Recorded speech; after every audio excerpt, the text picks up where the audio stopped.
கிருஷ்ணா எங்கே இருக்கீங்க? ஏன் சார் எதுக்கு? எதுக்குண்ணா எங்கே இருக்கீங்கன்னு சொல்லுங்க.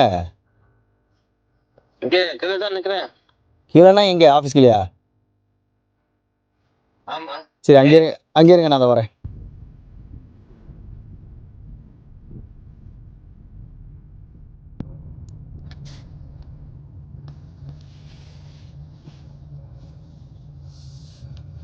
ஹலோ. கிருஷ்ணா எங்கே இருக்கீங்க? அப்படியா, சரி, நான் அந்த ஆஃபீஸ் கீழே பார்க்கில் இருக்கேன். நீங்கள் நேராக வண்டிக்கு வாங்க. Hello sir. அப்பா சொல்லாமலே ரிசைன் பண்ணிட்டீங்க. நல்லா இனி அந்த ஆஃபீஸுக்கு வர்றதுக்கே தகுதி இல்லாதவன் சார். ஓஹோ. இந்த பாரு கிருஷ்ணா, நீ தகுதியானவனா இல்லையாங்கிறத நான் முடிவு பண்ணிக்கிறேன். சரி, இது வரணும், உள்ளே ஏறு, பேசிக்கலாம். கமான்.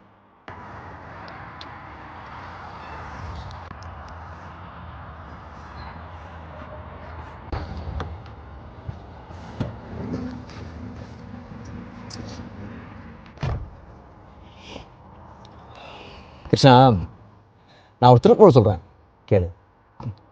காட்சி கிளியன் கடுஞ்சொல்லன் அல்லனேல் மேற்கூறும் மன்னன் நிலம். நான் என்னைக்காவது உங்களுக்கோ இல்லை உனக்கோ இல்லை மற்ற ஸ்டாஃபுக்கோ வந்து நான் தேவைன்னும் போது நான் அன்அவைலபிளாக இருந்திருக்கேன். நான் இல்லை சார், நீங்கள் கண்டிப்பாக இருந்திருக்கீங்க சார். என்னைக்காச்சும் நான் ஒரு ஹார்ஷான வேர்ட்ஸ் போட்டு நான் உங்ககிட்ட பேசியிருக்கேன். That's what this Thirukkural means. என்னுடைய ஆஃபீஸ் உன் ஆஃபீஸுக்கு முன்னாடி தான் கிருஷ்ணா இருக்குது. நீ என்கிட்ட நேராக வந்து பேசலாம் எதுவாக இருந்தாலும். என்னால் தானே சார் உங்களுக்கு இவ்வளோ பெரிய லாஸ் ஆச்சு. இப்போ கிருஷ்ணா, நான் என் லைஃப்பில் நிறைய லாஸஸை பார்த்து தான் இன்றைக்கி இந்த இடத்துல நான் உட்காந்துருக்கேன்.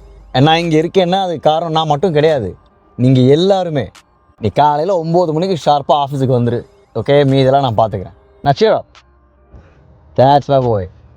The meaning of this verse is a leader who keeps himself available at all time for his people and who always uses kind words and who's there to help at any cost will always be praised not only by his people but by the whole world.